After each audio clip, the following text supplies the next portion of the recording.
我哋夠法定人數，而家正式開會。So we've got a quorum already, so may I now call the meeting to order. This is the Bills Committee on the Statute Law Miscellaneous Provisions Bill 2014. In fact, this is our third meeting, and to save time, I will not introduce the officials to members once again. So item 1 on the agenda, meeting with the administration.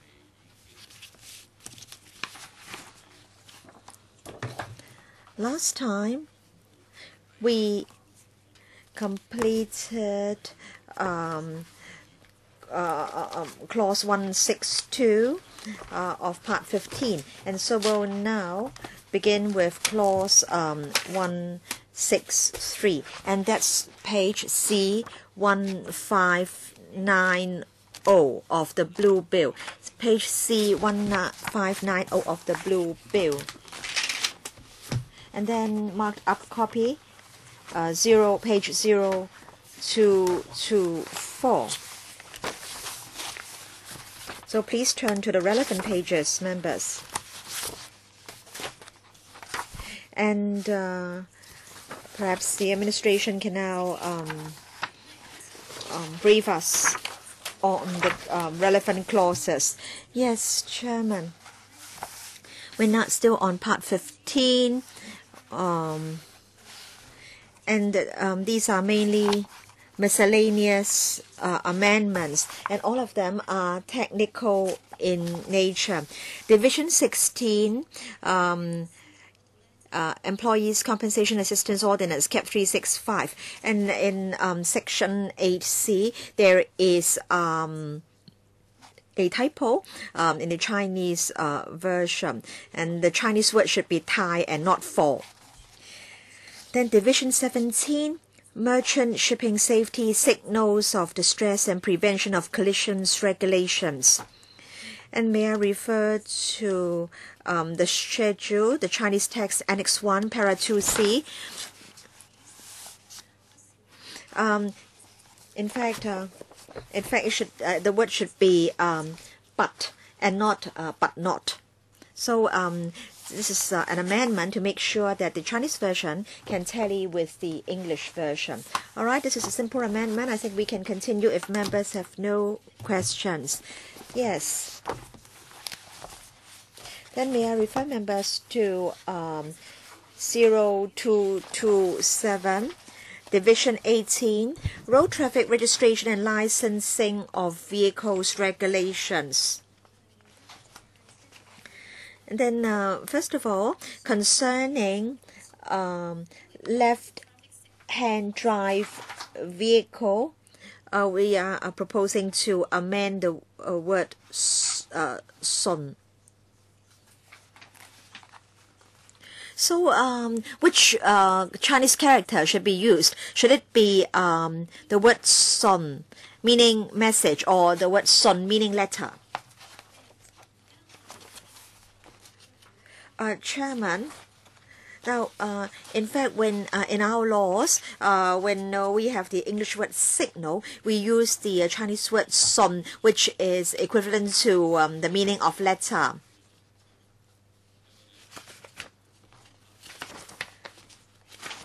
Because my understanding is we usually use the word son in Chinese meaning communication. But they say this is how they do it. All right. So I think we can continue. Mr. James Toh. Now, because concerning which the word "fan" in 身份證, which means ID card. Now, in fact, there was a row at that time. So, has anyone challenged you in any way concerning which character son should be used? Yes, is it that we can safely use the character son meaning letter? So far, this usage has not been challenged, Chairman. But then in the light of members' concerns, we'll look at it again. Yes, perhaps you can get some Chinese experts to study the matter. Yes, Chairman. And then Schedule 14, Item 7.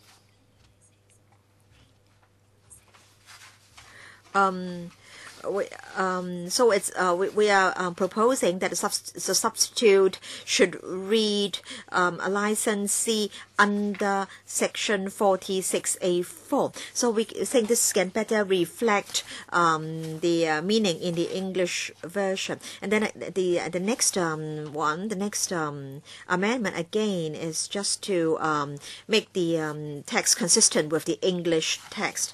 All right, please continue. Next, we have Division 19, Taste Camp Tunnel Bylaws. And it's mainly an amendment to figure number 23 and figure number 23. And may I refer to the English version? It's mainly to repeal the word company with a small letter C to the word company with a capital letter C. In fact, it's page 0139 of the English marked up copy. Please refer to that page, members. Please continue then. Division 20, Cap 486, Personal Data Privacy Ordinance, Section 35K 1B, Chinese text 0229. The Chinese version should read 资料使用者, which means data user. In fact, in English, the term is data user. Right. So please continue then. Next one, Part 21, Cap 571, Securities and Futures Ordinance. Now, in the on marked up copy, page 20230, we propose to amend the wording to stock futures contract to be consistent with the English version. Any questions? No. Please continue. Division 22, Competition Ordinance. The first amendment is is the English version, Schedule 5. Now this is page 141. 0141, English version of the marked up copy. In section 20, we delete beginning at the period at the beginning and we change it to the period beginning. So this is just a grammatical improvement. Another amendment, 21A in the same schedule, is also in the English marked up copy. Here we delete counsel and then we add semicolon and to connect paragraphs A and B. Any question? If not, please continue. Then page 171, Schedule A, in 2012,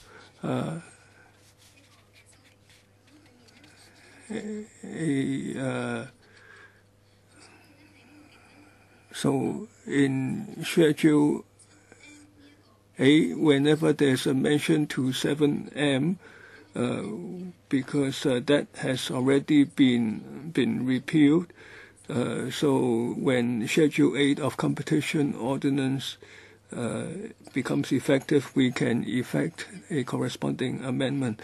Then 171, subclauses 1 to 5. Again, it's the same repeal of the same nature. If not, please continue. No problem. Division 23. This is this is a amendment of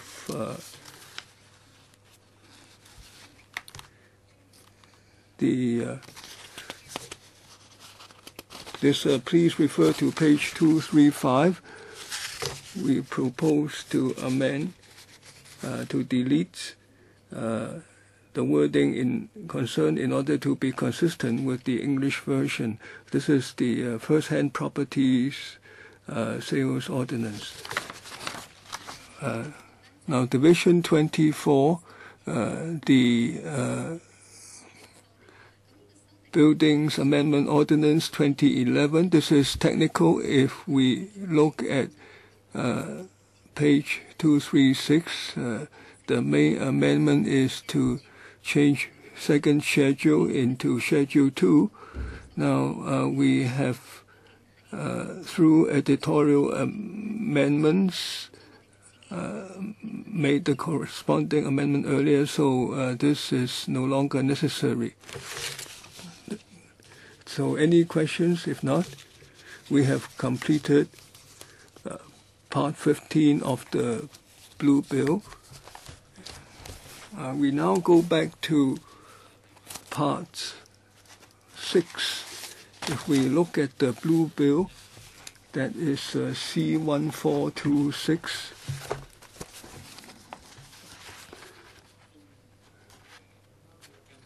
If it's the Chinese marked up copy, it's 0054.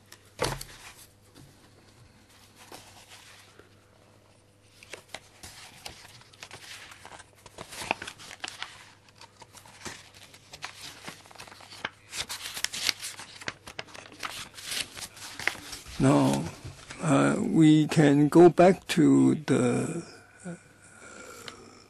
point that you mentioned. Now, who will take us through that? Ms. Lee.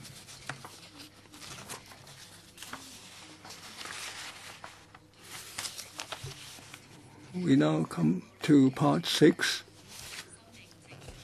This is to amend Evidence Ordinance. And on written deposition, this include oath, affirmation, affidavit, affirmation, and declaration. This is the purpose is so that to provide for CAP 525. The legal assistance, mutual assistance, where mutual legal assistance is rendered, and if we receive certain depositions, and if these are included in the documents received, then they can be accepted as prima facie evidence in Hong Kong. Now, as to why we make this proposal, because according to the Evidence Ordinance and CAP 525, now if Hong Kong wishes to get evidence abroad, and that has to be in the form of a written deposition, and this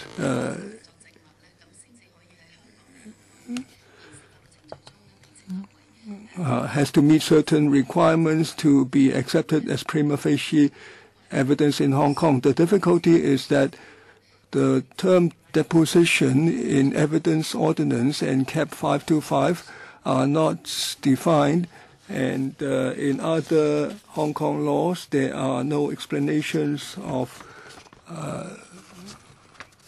deposition. Now, according to our study, we understand that the word deposition ordinarily refers to the written statements made after affirmation or oath, and according to if we ask for evidence to be obtained abroad, we will ask for the witness to go to court, and then the witness will supply the documents and verbal evidence, and we will request the local court to turn that into a deposition and then mark it as evidence and to be returned to Hong Kong, and then we can in accordance with EO and CAP 525, that is the Mutual Legal Assistance in Criminal Matters Ordinance, in accordance with those, then that can be used as prima facie evidence in Hong Kong. Now, where we get such legal assistance abroad is usually bank records, public registration records, such as land department records or email records or day-to-day commercial records. Now, in our experience, our mutual legal assistance partner usually comes back and asks that instead, now these are usually rather common bank records, etc. So can we summon them to court? Then they can make an affirmation or oath, and the person has the obligation to tell the truth. So by such declaration or affidavit, they can attach the deposition along with the documents and turn them over to us. So if our proposed amendment is accepted, then these public records or bank records, computer records, electronic records, and day-to-day commercial records, now as long as they have been sworn before a commissioner of oaths in that jurisdiction, or as long as a declaration has been made and the declaration makes mention of these documents to be used as evidence, then the affidavit and the documents mentioned thereto can become prima facie evidence in Hong Kong. But I'd like to stress that according to the EO, the proposed amendment to 77F under subclause 2, there it lists out the requirements to be met for these to be accepted as evidence. Now, so all these conditions are preserved, except with one exception, that is the form of providing evidence does not necessarily have to be a written deposition, but can be by way of an affirmation. And as for C2, there it's about commercial records, and according to the Bar Association's views, now we add the additional requirement that the court must accept the affidavit only when no unfairness would result. Now, this is the policy, the rationale behind our amendments. Any views on the policy rationale? Paul Chair. I'd like to ask, now right now, the Chinese translation is about affidavit and affirmation. Now, in the Chinese law versions of laws, are there definitions of these terms? Now, when we drafted using these two words, there is no requirement on which term is to be used. Now, affirmation and affidavit are mainly distinguished by whether the oath or affirmation is religious. So it's the first time you use these terms in use these two translations for affirmation affidavit. Now, in other parts of our laws, we use also 非宗教式誓章, so we use the same translation. I don't know, I can't tell you the references offhand. Now, have there been translations, and then we can use these terms, because it's novel to me. People might not understand what is religious and non-religious. Mr. Liu?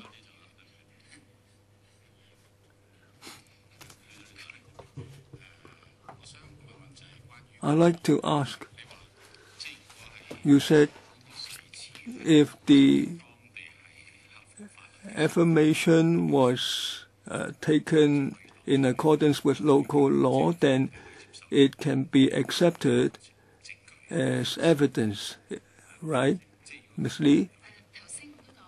As I said, now, this is one form, but the document and the contents must meet with 77F bracket 2 requirements. So I'm assuming that they meet those requirements. Then as long as is a legal form of obtaining evidence in that jurisdiction, then, well,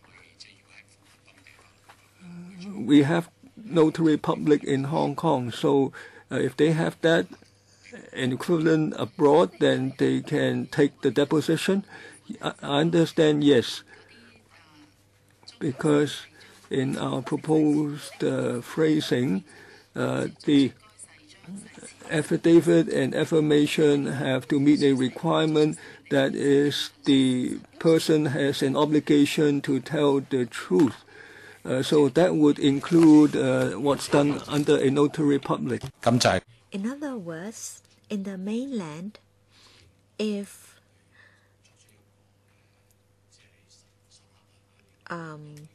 there is affirmation by a Chinese notary public, so long as the conditions in 77F are met, then that can be accepted in Hong Kong. Now we are talking about documents received under Cap 525, and Cap 525 doesn't apply to Hong Kong and the mainland. In other words, we will not under Cap 525 make a request for mutual legal assistance. But then I understand that a memorandum has already been signed with the mainland. It is just that it has yet to be implemented. My understanding is that we don't have MLA arrangements of the mainland. So is it that the agreement was signed in 1997? Mr. Liu, I will have to check. My understanding is that we don't have MLA arrangements with the mainland. Now, in fact, there is an agreement providing for the arrangements, but it's just that the arrangements have still not been put in place. Concerning I believe Mr. Liu was talking about civil matters, but here we're talking about criminal matters. Criminal matters, in fact, because there was a lawsuit, it was very controversial, and I understand that the case may go or will go to the CFA. All right, let's go back and check. All right, if there are no other views, I think Ms. Lee can continue. Mr. Paul Chair. Roman letter 3. Unfairness.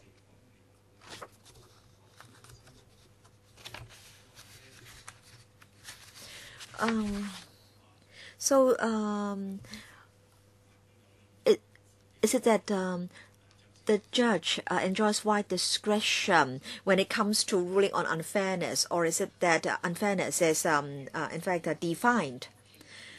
In fact, under 77F,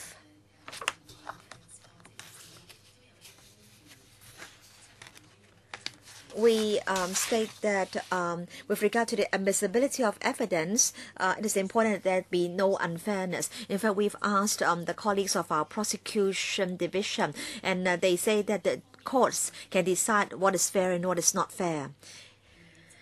And in fact, there are some court cases or some past rulings. So I'll have to check. I believe that we've got some previous cases. Concerning this extra requirement of unfairness, you can refer to 77FC2. 77F is about admissibility of evidence, and I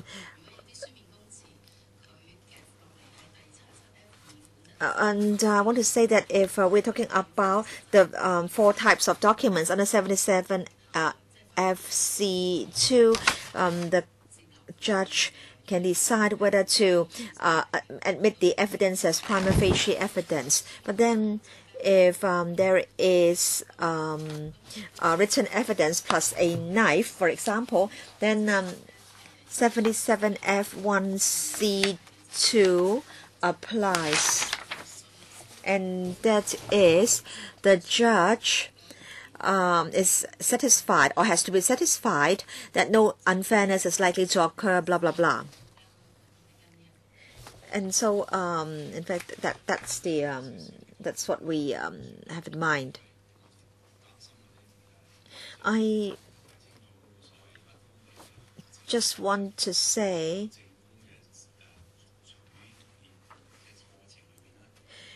that unfairness may mean unfairness in the taking of the evidence, or unfairness with regard to the proceedings. So I just want to know whether you can be more specific about the word unfairness. Yes, perhaps we can go through some past cases, and then we will provide further information for members. Yes, please continue. Ms. Lee.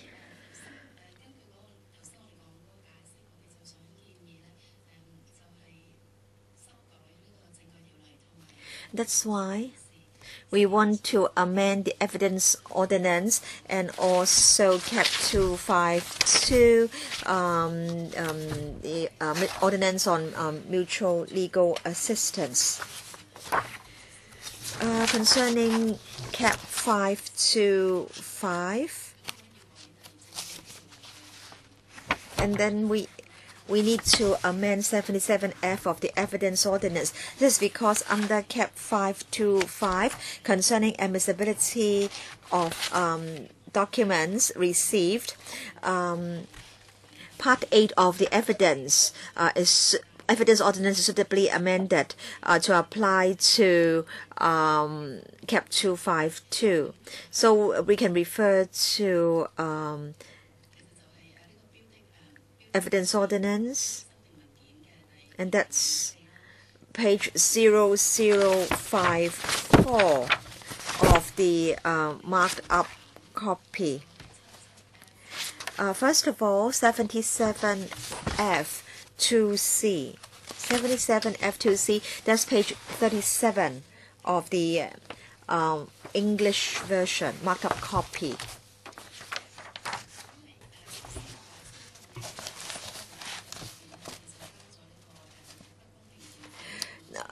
we have added the extra requirement of not giving rise to unfairness because of the suggestion made by the Bar Association. And that's why after capital C, we've crossed out the semicolon and the word and we've added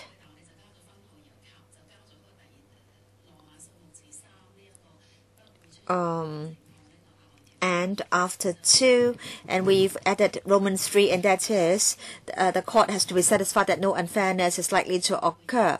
So it reads, if a deposition is an affidavit, affirmation, or declaration relating to a request referred to in Section 77G4A, the court is satisfied that no unfairness is likely to occur in the criminal proceedings referred to in subsection 1, consequent upon the deposition and that document being admitted in evidence. So 77 to C, we have included this extra requirement. So it's at 77F to C. Legal advisor. Now I want to raise a drafting point concerning consistency between the English and the Chinese version. Page 56 of the Chinese version marked up copy, Roman 3, the newly added Roman 3, the deposition that reads the deposition or the document. But then for the English version, may I also refer to C3? It reads the deposition and that document. And so in fact, or is used in the Chinese version while and is used in the English version. So we would like to hear from the administration as policy intent. Do you wish to use the word and or? Ms. Lee, would there be an amendment? The Chinese, the English version is correct, so we will be amending the Chinese version. Please continue, Ms. Lee.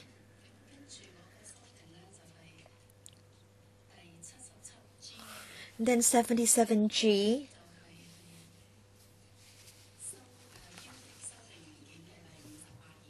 And that's page 58 of the marked up copy Chinese version.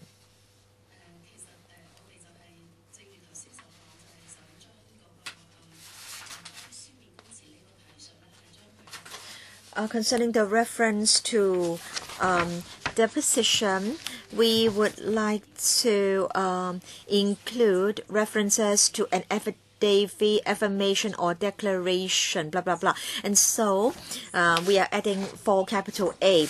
References in this part to a deposition to the extent that it is received by the S4J pursuant to a request under Section 9.1 of the MLA in Criminal Matters Ordinance Cap 525 includes references to an affidavit, affirmation, or declaration made under an obligation to state the truth according to the law of the place where the affidavit, affirmation, or declaration is made, and references to a deponent are to be construed accordingly.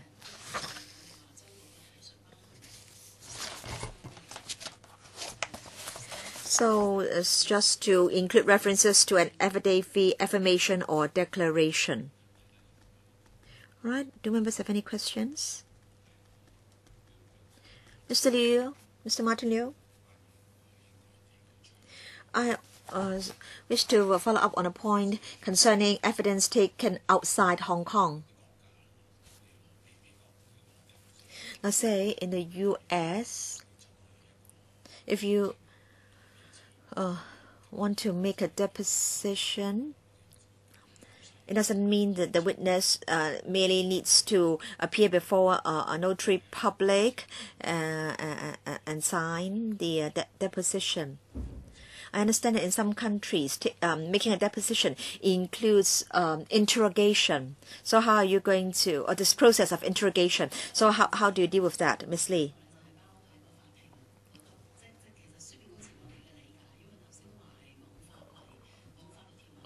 Now, because for deposition, we don't have a legislative provision explaining what it is. So there's a court hearing and the witness is asked to appear in court. And of course, the defendant's lawyer will also be present.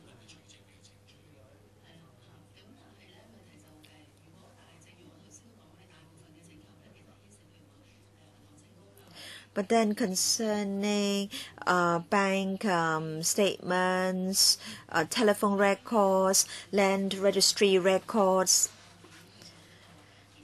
even if the case reaches the prosecution stage, the defendant may not want to go. In the U.S., for example, they may ask why, for a non-controversial case, a hot hearing is needed and the witness has to be summoned, because the U.S. is such a big country, and say a bank staff member may have to travel a long way to go to the to attend the court hearing. So we need to bring our laws on par with those in the U.S. And we are, in fact, mainly talking about the 4 types of documents under 77F. And we hope that the reference to a deposition can include reference to an affidavit, affirmation, or declaration. And even if the process of interrogation is involved, still we can still have this format of a deposition. Right, if there are no further questions, then with one more. Yes? Division 2, Chairman. An amendment to Cap 525, Mutual Legal Assistance in Criminal Matters Ordinance.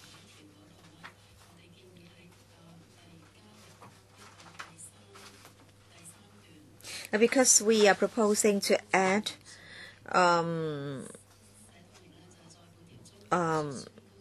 subsection 3 under section 9. In this section, any reference to a deposition includes a reference to an affidavit, affirmation, or declaration made under an obligation to state the truth according to the law of the place where the affidavit, affirmation, or declaration is made. So this is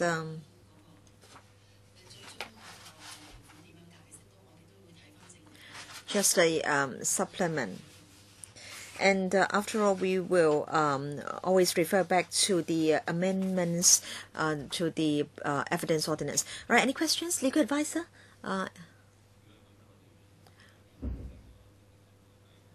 So we've already completed clause by clause scrutiny of part 6. Let's now move on to part 10, page C, 1444.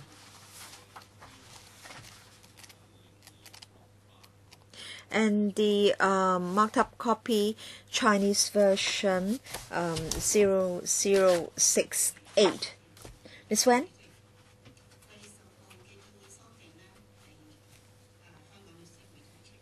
Now, in fact, the amendments were proposed by the Law Society, and this amendment has been proposed to the Legal Services Legislation Miscellaneous Amendments Ordinance 1997.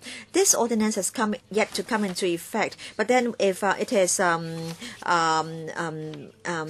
if it commences, then a solicitors corporation will commence in Hong Kong. Only the Law Society, they said they wanted to preserve Cap 159(26)(a), the definition of controlled trust. Now, if we look at the current definition of controlled trust, it refers to a trust.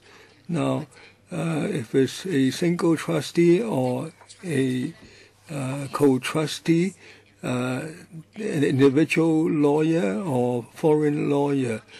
Now, we accepted that amendment, and we put that in that bill. And last December, when we consulted the AJOSP members, asked about the policy objective of that amendment, and we went back and asked Law Society. Now, originally, they wanted to make that amendment so that the controlled trust, the trustee can only be an individual person, and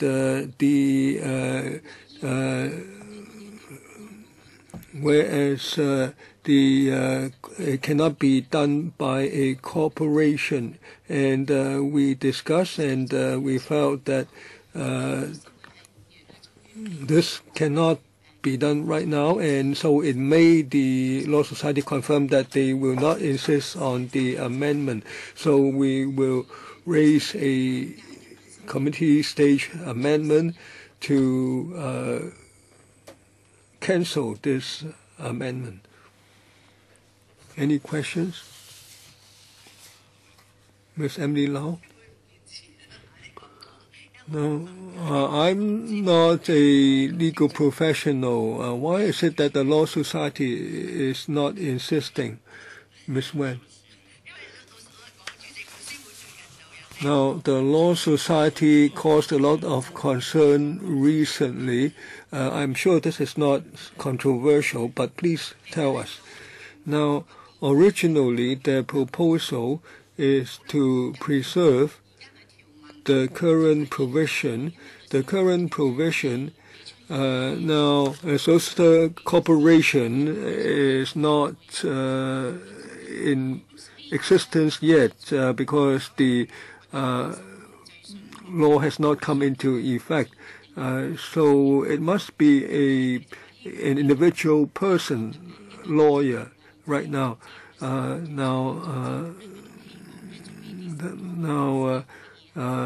The Schedule 1 to the 1997 ordinance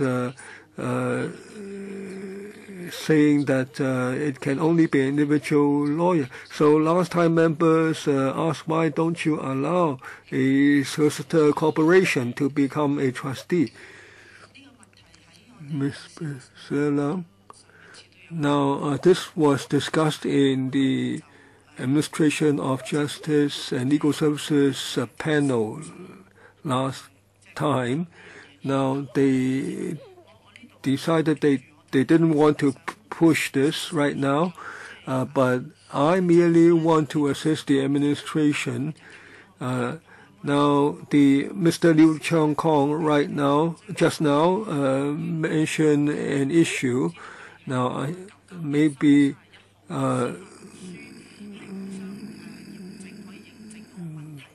it's about the issue about the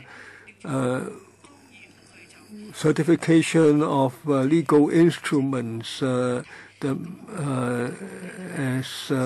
established on 31st of March 1999.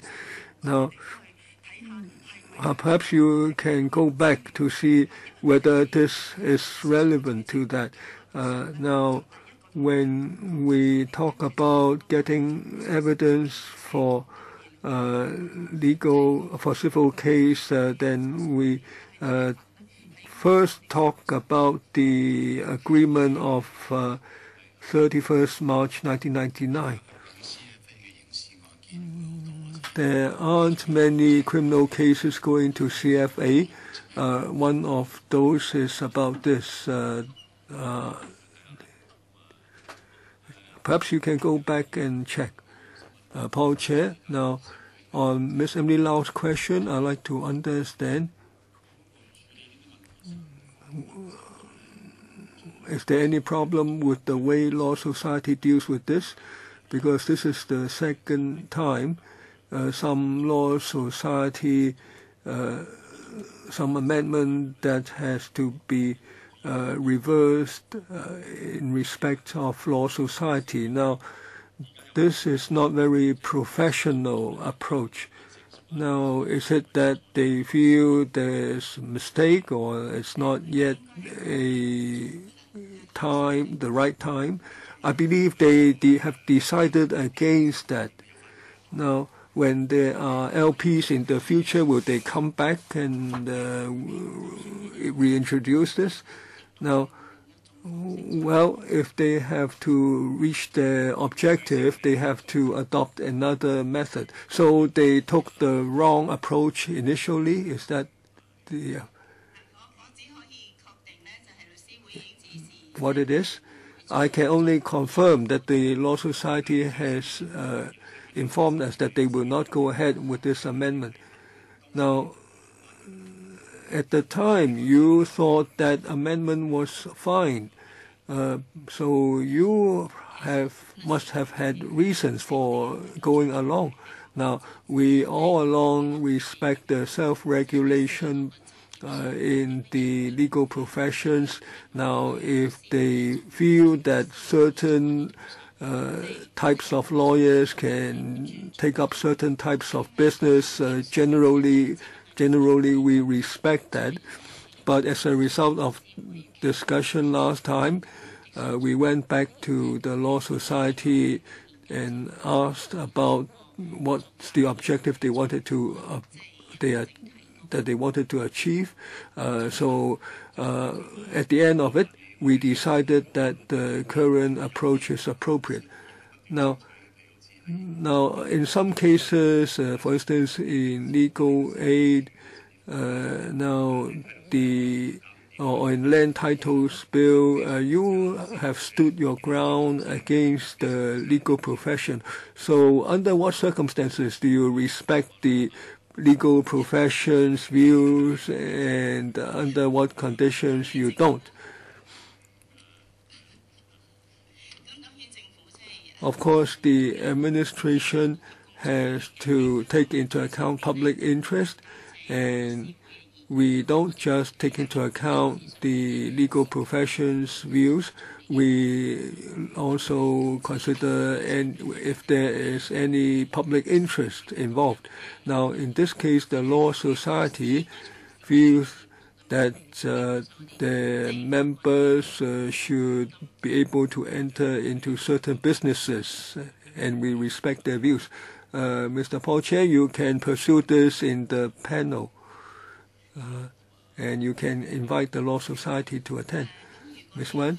Now, in that case, I will go on with Part 11.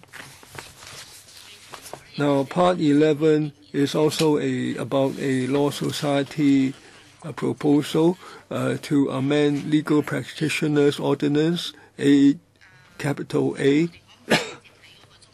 Perhaps we can look directly at page 69 of the Chinese marked up copy.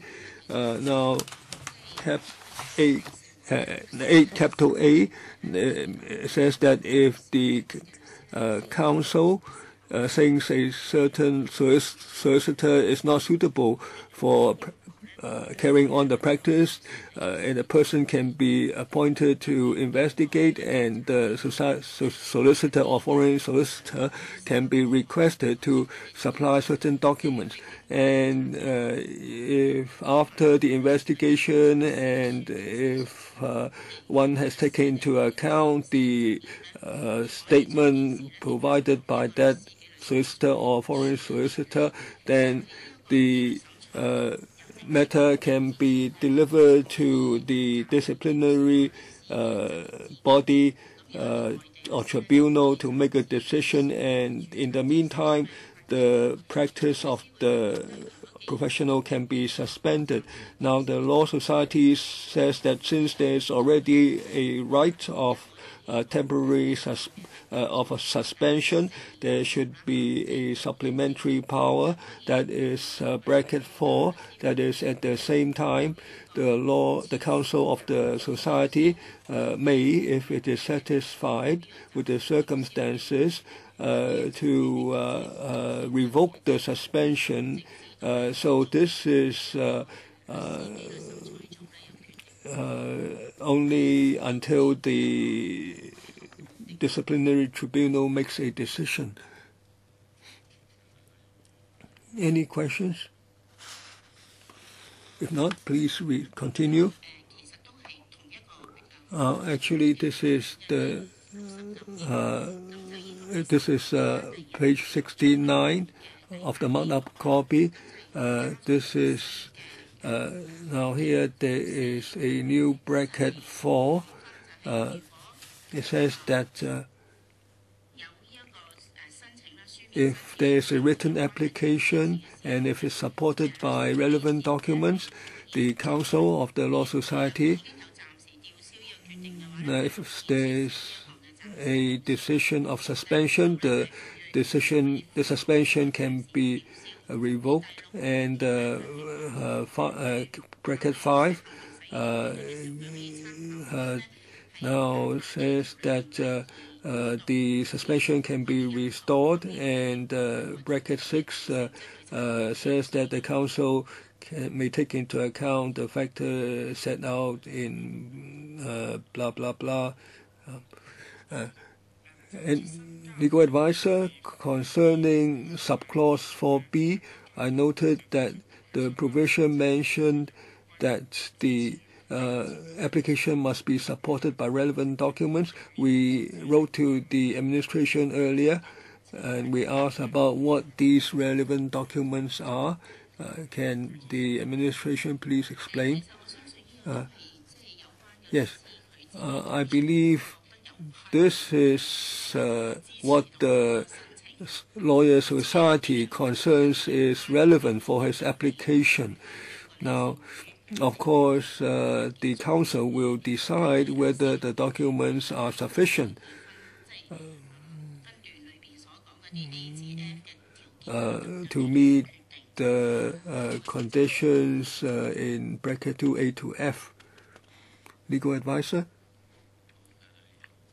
Okay, any other questions? Mr. Kwok? Now, I think the legislative intent is clear. This is so that the Council can have one more power so that it can be more flexible in dealing with the cases. Now, suppose the disciplinary tribunal has already made a decision, issued an order, and then the Council doesn't have the power to provisionally change. Now, this power should only appear in 8A bracket 3. Now, right now, it is given an ancillary power that is ancillary to the power of suspension. Now, the ancillary it is pending the decision by the disciplinary tribunal. So the Council may feel that the situation is serious, or the documentary evidence feels that the suspension is warranted, then they will exercise that power. Now, if the disciplinary tribunal reaches a decision, then so before that decision is made, they will have this power. Now, suppose No, say I apply for the decision, the suspension decision to be revoked.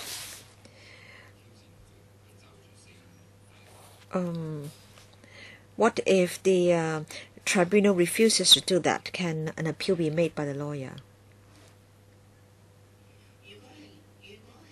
Ms. Wen, if this yes, an appeal can be made against the decision of the solicitor's disciplinary tribunal. But I don't think an appeal can be lodged in the interim.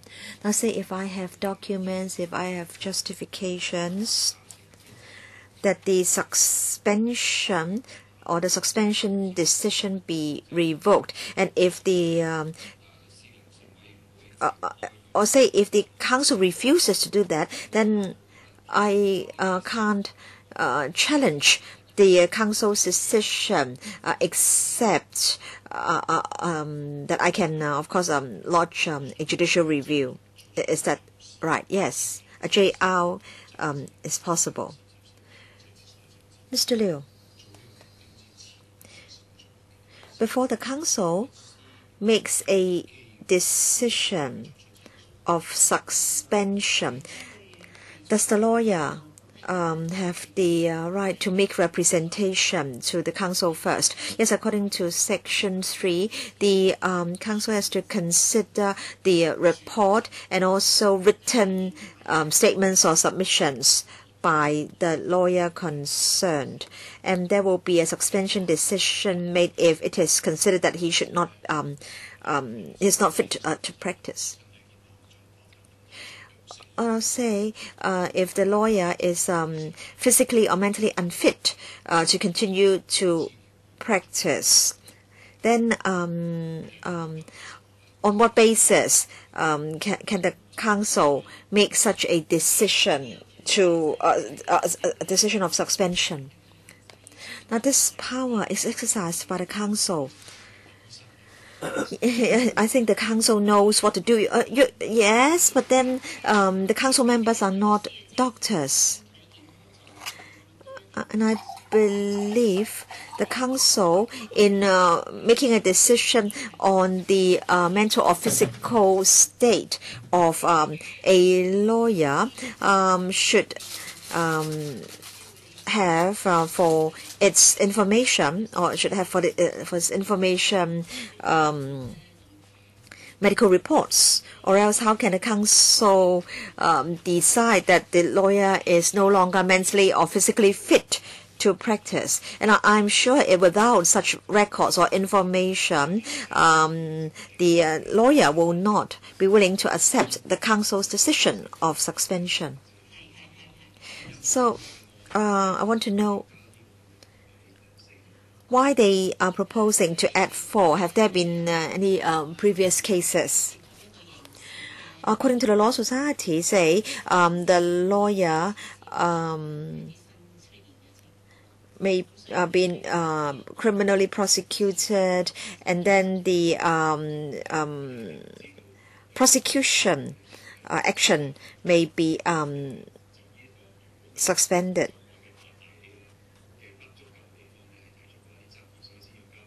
Just want to know why there is a need for Section 8A4, or is it that the Law Society, on its own initiative, thinks that its powers are too wide?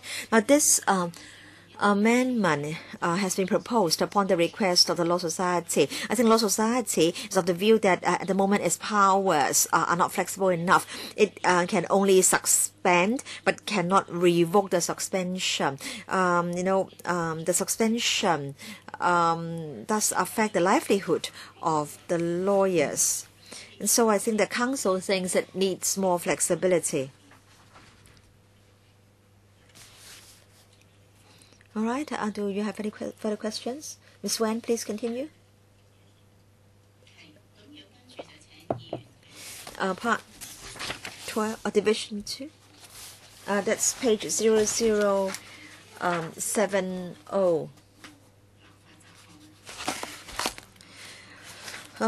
If the Legal Services Legislation Miscellaneous Amendments Ordinance 1997 comes into effect, then there will be the new 8A substituting the present 8A. But then the content is similar. The powers contained therein are similar. And that's why we've proposed the addition of subsections 6 to 8. All right, do members have any questions? No? And I think we can move on.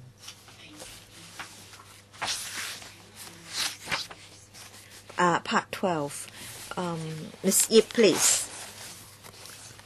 Chairman, before I start Part 12, I know that Ms. Lee would like to supplement with regard to Part 6. All right, so let's go back to 0054. Chairman, I just want to respond to the point made by Mr. Liu concerning the taking of evidence between concerning Hong Kong and the mainland. But then Mr. Liu is not in the conference room, so I will give a reply later. Right? Yes, I'll now start parts 12 and 13. These two parts help us deal with some technical points. And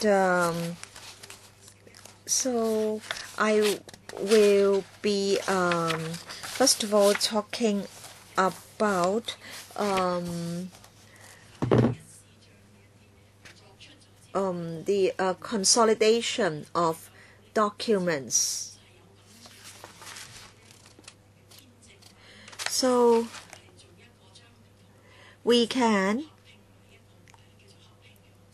have consolidated documents. 31st of December 1989, you can refer to the ordinance dated 1965. So, and I think we can refer to section 5D. But then in 1990, there was a new ordinance, and that's concerning loose leaf versions of the law.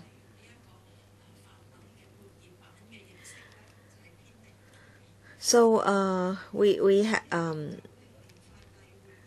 have the loose leaf legislation in 1990.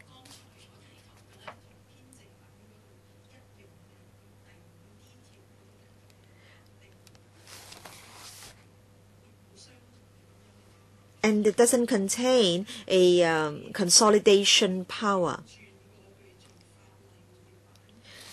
But then during the period when we change from the old version to the loose leaf version,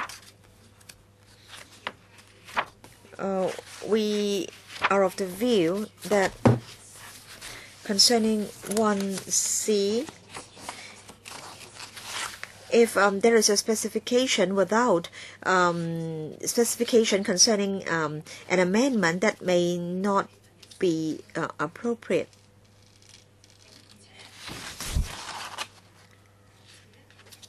And also from 1990 to 1992, let's refer to Cap 1C. At that point, there is only an English version. And in 1992, now according to Section 4B Cap 5, the Official Languages Ordinance, there is, at that time, the Chinese version was based on the English version in the loose leaf version.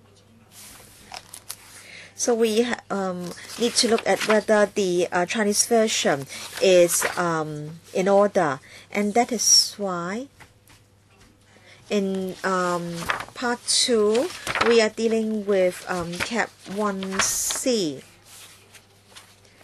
And in fact, we've given a reply to the legal advisor, and that's a letter dated the 18th of June.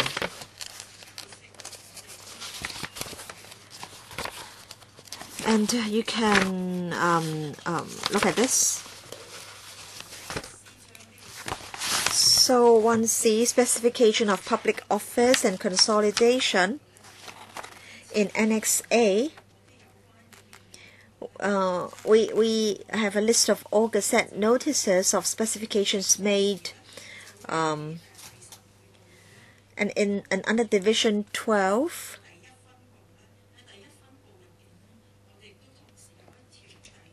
Part 1, we have Clause 63. And all the specifications in Cap 1C are rearranged in the schedule. And that is why we are deleting an old schedule and substituting it by a new one. And concerning the details, may I refer members to Annex B of the letter, because we taking the opportunity to make consequential amendments. So members can refer to Annex B. And then the Part 13, also on consolidation. The first one is Cap 53B, Antiquities and Monuments, Declaration of Monuments and Historical Buildings Consolidation Notice.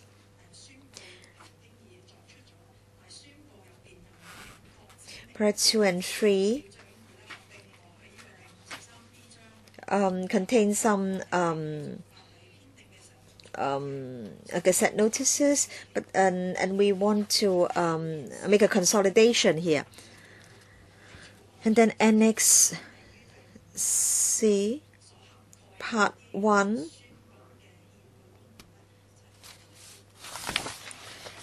members can refer to that annex for the Antiquities and Monuments notice. And then we have the Country Parks Destination Consolidation Order, that's Cap 208B.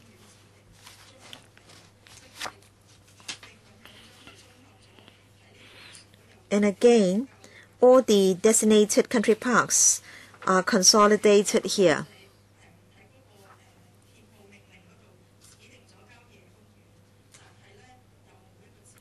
So there are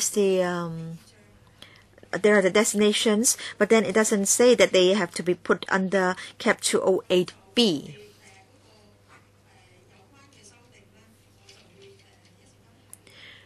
And I will be giving members more details when we come to clause by clause scrutiny. So in future, when we have the Chinese authentic version, it will be authenticated. Legal advisor, as Ms. Yip has pointed out, so that is mainly in relation to validation. Now to assist members, now before 1990, consolidation could be done. Say, for example, Gazette notices on specification of public officers, Cap 1C. Then there may be Gazette notices specifying certain public officers. And before 1990, there was the power of consolidation. So the notices could be consolidated.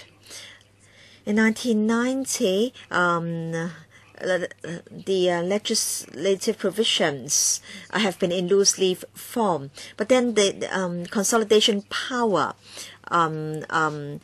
didn't exist. And so now some may ask whether consolidation is allowed under the law. No, as far as policy effect is concerned, every time they make a notice, there is a Gazette notice, like Cap 1C. So the power is not a problem, but they do not have a power to make the consolidation in respect of consolidated instruments. So they have to work through parts 12 and 13 to effect a recognition. So to give it legal status and to treat the consolidated instruments as being effective at the time. Now, if there are subsequent amendments, then it did happen that amendment was made to Cap 1C consolidated instrument. But because they do not have the power of consolidation, if they merely amend Cap 1C, then the consequential amendment may be problematic. So in these two parts, parts 12 and 13, concerning the subsequent amendments to consolidated instruments, there has to be a validation.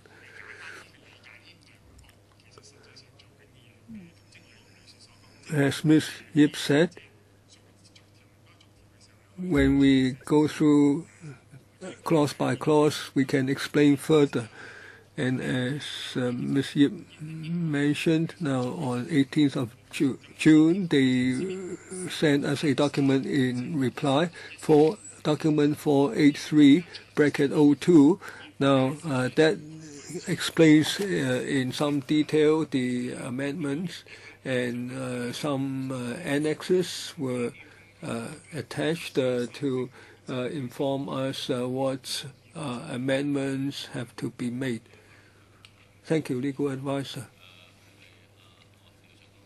Mr. Liu Cheung Kong, I'd like to hear the administration's response on whether the validation can effectively rectify the absence of power earlier on.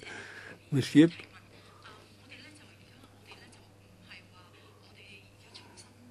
We are not doing the consolidation anew, but by validating, we take it as if that, for instance, Cap 1C, when the Gazette notice was made, there is an amendment, a specification is added. So for the Gazette notice in question, for instance, we specify a public office, then after validation is done, then apart from specifying the public officer, it is treated as if there is a provision to amend the schedule in Cap 1C. Legal Advisor, can you assist?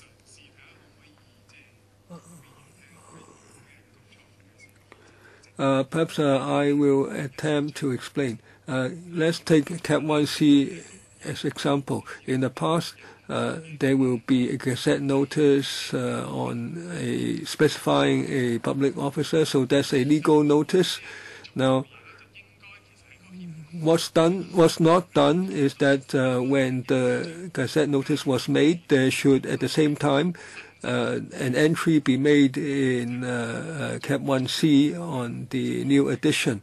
So that's what they did in consolidation. Now, in the past, when there were independent Gazette notices, these were not added to the schedule in Cap 1C. Now, the Part 12 approach is what they call a deeming provision, so that it's deemed as if when there's a specification of public office in Cap 1C, it's deemed as if an entry was made to make up for the lack previously. So it's deemed as if it was done, and it's deemed that the specification became effective at the time the Gazette notice was made, as if the entry was made then. Ms. Yip, can you confirm that? I agree with the legal advisor's rendition, and the legal advisor said that we deem that the entry was added then, so that compensates for.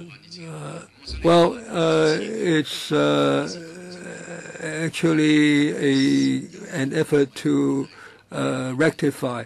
Now, were there instances where actual cases required such rectification or remedy. Now, looking at the documents now, it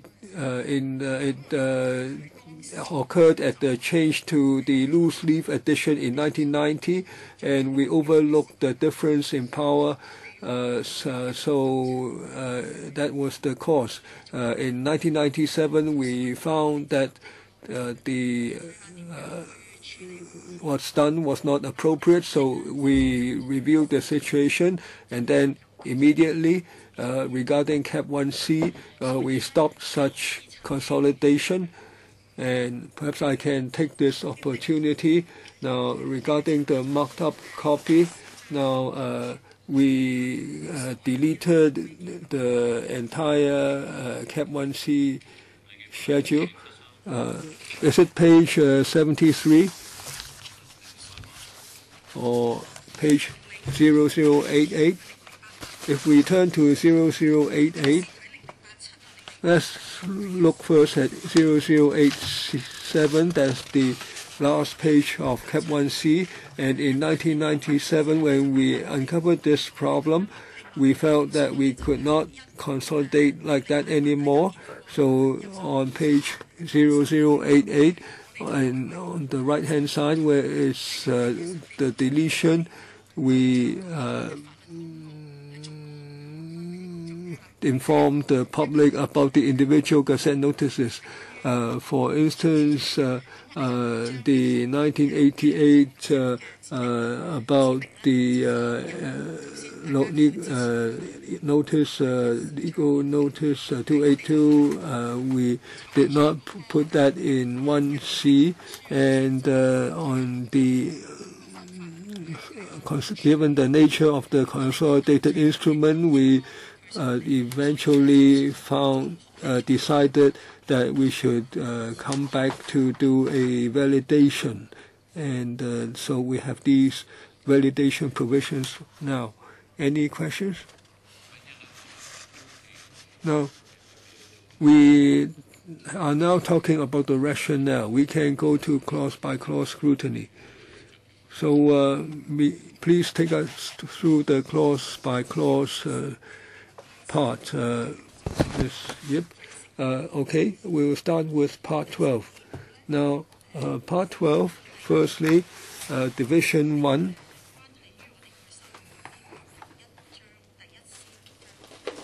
That's about the amendment of Cap 1C. The heading is specification of public officers, and so we took this opportunity. We thought that every time we issue a notice and we want to improve the title, so we call it the schedule specification of public officers, and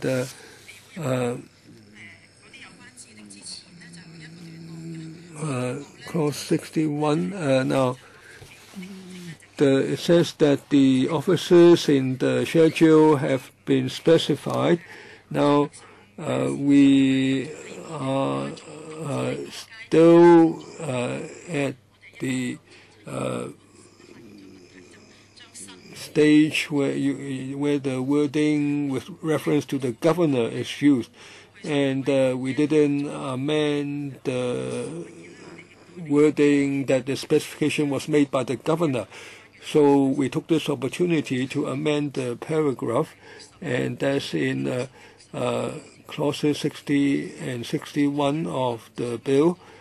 So we repealed the paragraph, and we amended that to public office mentioned in column 1 is specified for the purposes of the ordinance or a provision of the ordinance mentioned in column 2 of schedule opposite to the public office.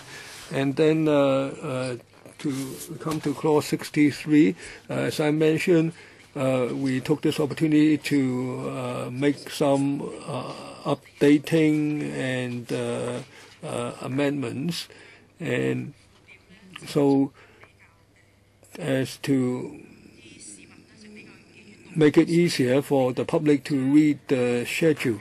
So the existing schedule of Cap 1C was deleted and we added a new schedule, and where we haven't updated in time, we now updated them, and